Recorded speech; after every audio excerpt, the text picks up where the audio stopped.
Okay, so we're talking about one of the most popular type of what Clostridium, and that's the Clostridia what tetani.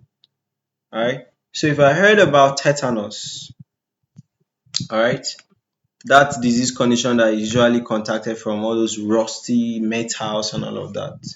This is actually the organism that caused it. Okay. So that Clostridium tetani is a gram-positive anaerobic bacteria which is known for producing the tetanospasmin. And tetanospasmin is a neurotoxin, means to actually affect your neurons, right? So for the domain, we say that it's a bacteria, phylum is a Bacillota, class is a Clostridia, order is a Clostridiales, family is what? Clostridiaceae, genus is Clostridium, then the species is what? Clostridium tetani. So for the description and significance, we say that the Clostridium tetani is an obligate anaerobe. And when they say something is an obligate anaerobe,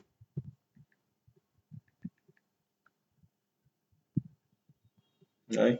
When they say something is an obligate anaerobe, the meaning this thing actually thrives or survives in environments without oxygen. It's a rod shape and forms spores that are highly resistant. Coming,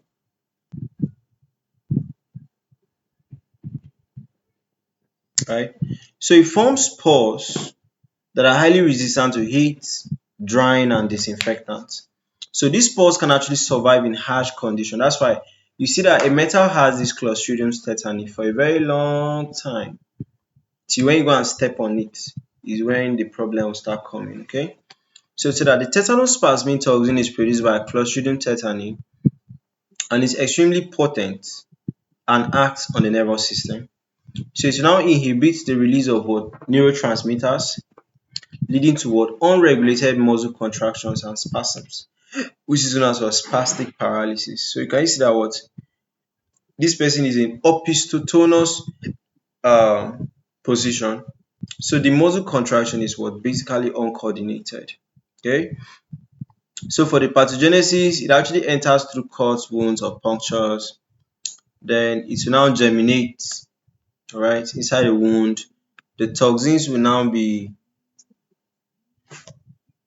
the toxins will now be spreading to the toxins will now be spreading to the central nervous system. All right. So for the symptoms of the disease considered the tetanus, it's not something I would like to go over it because we have discussed tetanus, right? So, but it involves muscle stiffness, locked jaw, that's trismus. I'm coming.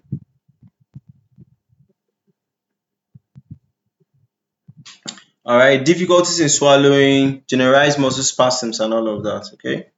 So for prevention is vaccine, wound care, and treatment. So treatment, you are actually giving all those antitoxins and all of that, and also antibiotics to kill the bacteria. Then supportive care just to manage the symptoms that actually come with the disease condition, right? So that's it for Clostridium tetani.